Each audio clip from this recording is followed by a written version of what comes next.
राधे राधे भक्तों, सभी कृष्ण भक्तों का मेरे YouTube चैनल दिव्य दृष्टि में स्वागत है। ठाकुर जी की विशेष अनुकंपा और प्रेम सभी भक्तों पर बना रहे। आखिर क्यों जगन्नाथ भगवान ने हनुमान जी को बेड़ियों में जकड़ा था, और जाने पूरी धाम से जुड़े हुए कुछ अनसुने रहस्यों के बारे में। तो कैसे हैं आप सब?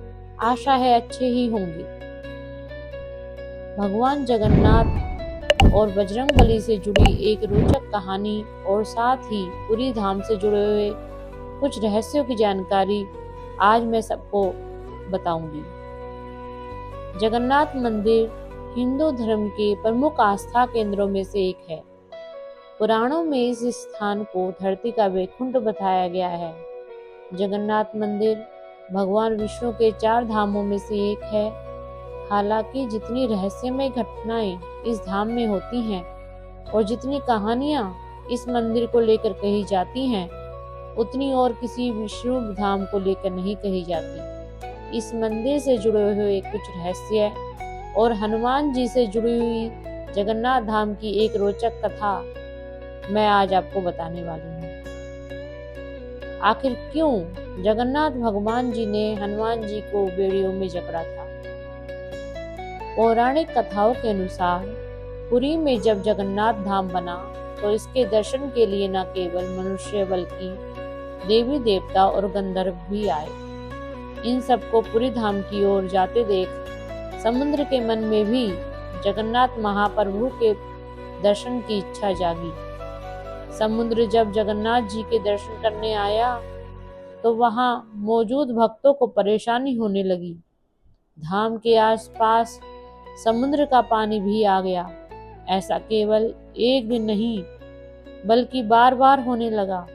इसके बाद भक्तों ने जगन्नाथ जी से मदद मांगी।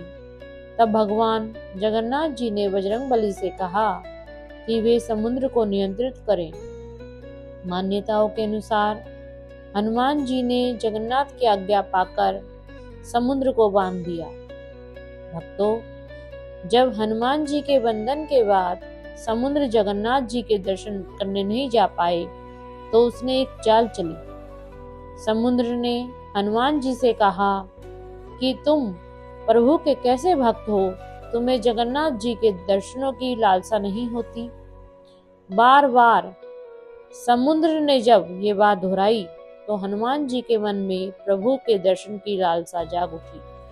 इसके बाद हनुमान जी जगन्नाथ जी के दर्शनों के लिए निकल पड़े और उनके पीछे समुद्र भी मंदिर तक पहुंच गया। हनुमान जी ने जब बार बार मंदिर में जाना शुरू किया तो समुद्र भी बार बार धाम तक पहुंचने लगा। भक्त फिर से परेशान होने लगे। जगन्नाथ जी से इस समस्या को सुलझाने के लिए कहा। इसके बाद जगन्नाथ जी ने हनुमान जी की इस आदत को छुड़वाने के लिए समुद्र के निकट उनके पैरों में सोने की बेड़ियां बांध दी। जगन्नाथपुरी में समुद्र के पास आज भी वेदी हनुमान या बेड़ी हनुमान जी का मंदिर स्थित है। जगन्नाथ धाम से जुड़ी हुई रहस्यमय बातें। पुरी धाम में प्रवेश के बाद समुद्र की आवाज आपके कानों में इसलिए नहीं आती।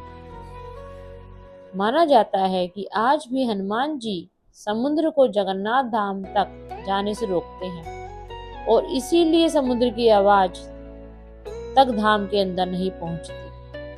भक्तों, इस मंदिर का प्रसाद भी बेहतर रहस्यमय तरीके से बनाया गया है, जितने की आवश्यकता होती है। भक्तों, इस मंदिर का प्रसाद भी बेहतर रहस्यमय तरीके से बनाया गया है, जितने की आवश्यकता होती है। यानी कि भक्त कम हो या ज्यादा, प्रसाद की कभी इस मंदिर में कभी नहीं होती। आपने कई मंदिर के शिखर गुंबद पर पक्षियों को बैठे देखा होगा या फिर मंदिर के ऊपर से उड़ते हुए देखा होगा, लेकिन पूरी धाम में ऐसा कुछ नहीं होता। ना ही मंदिर के ऊपर पक्षी बैठते हैं और ना ही मंदिर के ऊपर से उड़ते हैं। यहाँ तक कि हवाई विमान भी मंदिर के ऊपर से नहीं उड़ाया जा सकता। भक्तों, इस मंदिर से जुड़ा हुआ एक रहस्य जिसके बारे में अधिकतर लोग जानते हैं वो ये है कि मंदिर के शिखर पर लगा ध्वज हमेशा हवा के विपरीत लहराता है। जगन्नाथ भगवान की जय, बजरंग बली की जय। राधे राधे।